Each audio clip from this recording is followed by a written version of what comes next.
Hey everyone, what up? It's your girl Celestina, and I'm here on Off the Record with Don Bless. Hi Don, how are you? Good. How you doing? I'm pretty good. So first I have to ask, how'd you get the name Don Bless?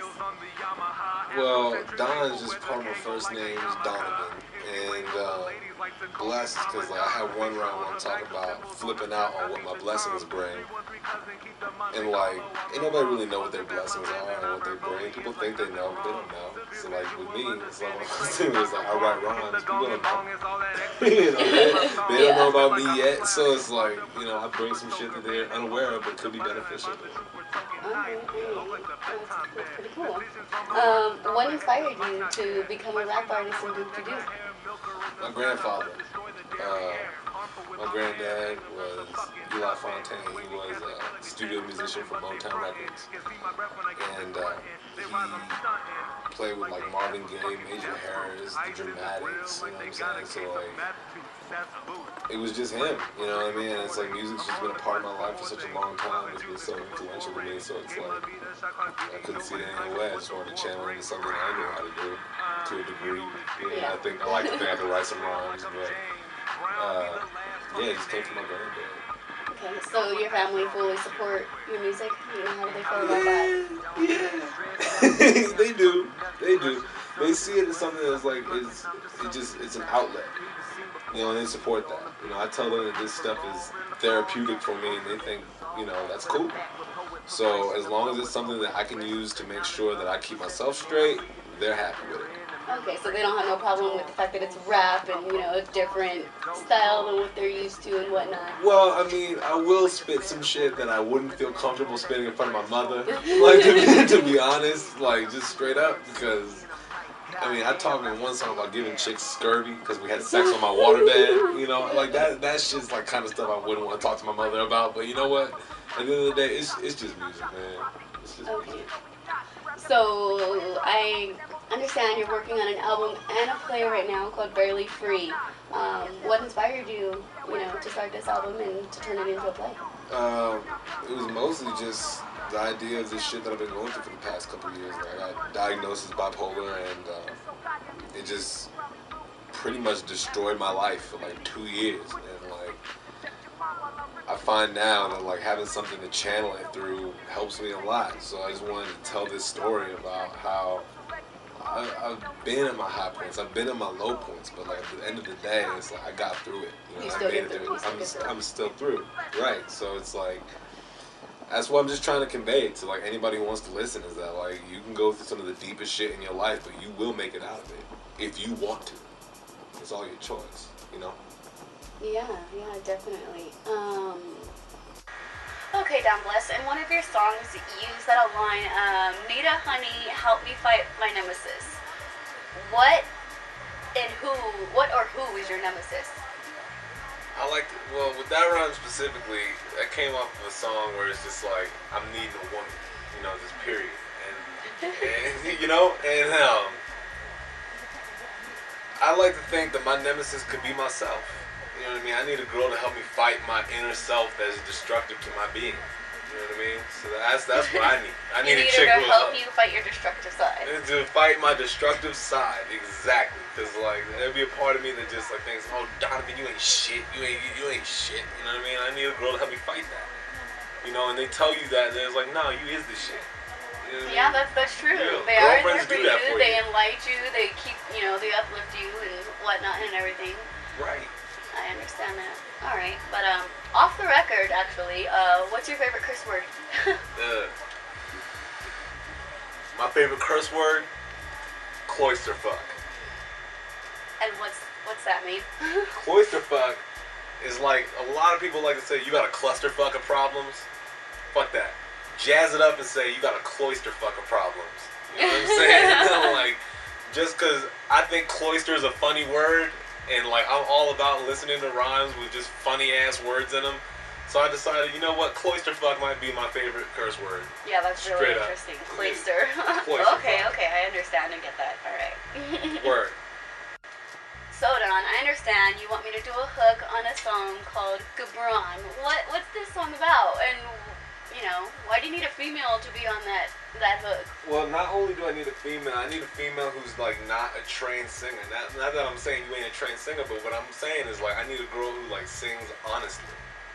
You know, who doesn't sing like, oh, this is gonna be the perfect shit. You know what I'm saying? Like they're trying too hard. Exactly. I need a chick who's like just feeling it, and that song is about it's about a low point. You know what I mean? Where it's just like it comes in the album. Well, I don't want to give too much away, but it comes in part of the album where it's like I reach like my lowest point, and yeah. So what I'd have you singing is the following: This be the fast-paced chase of the life.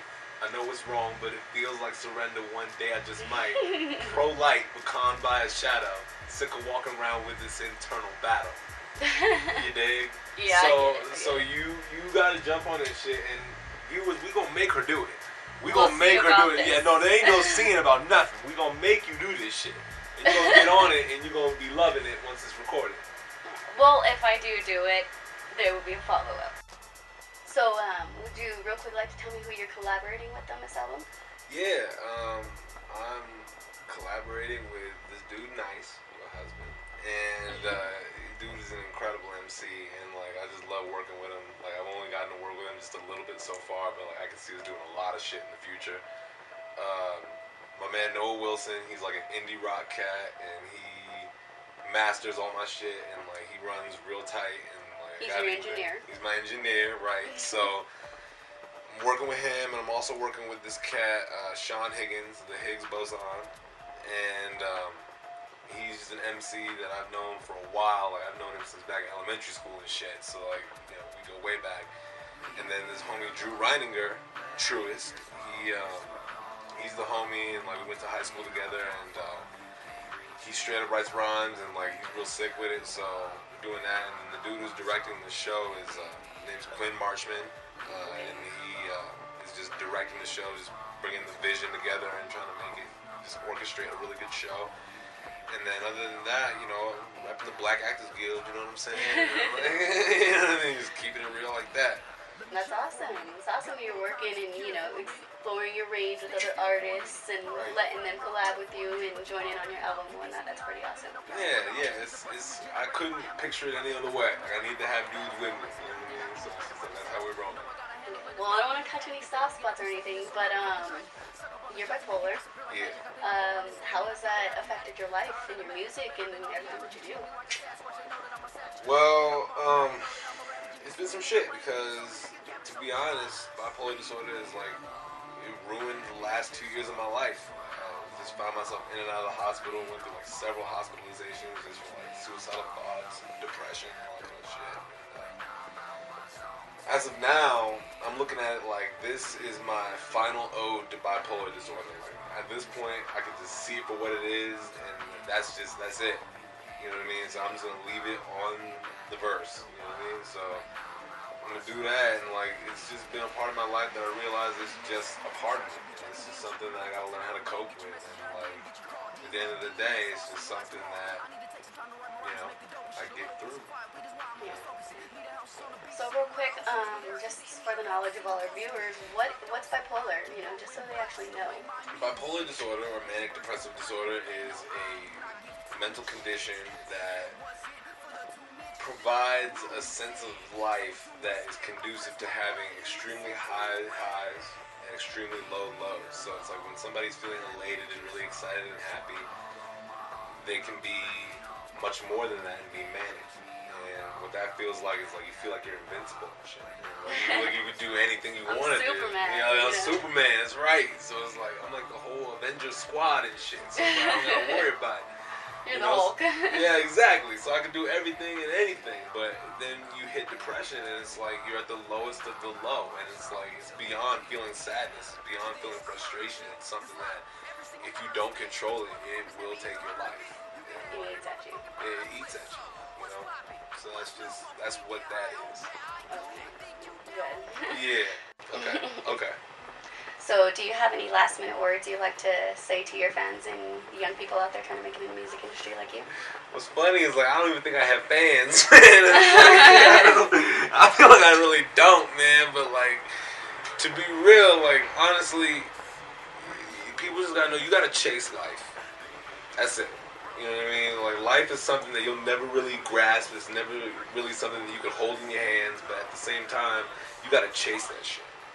And you gotta let that be a part of your life that you just want. You want life. You want everything that you can bring into it. So you want all that shit. So the only advice that I would give is like, just chase it.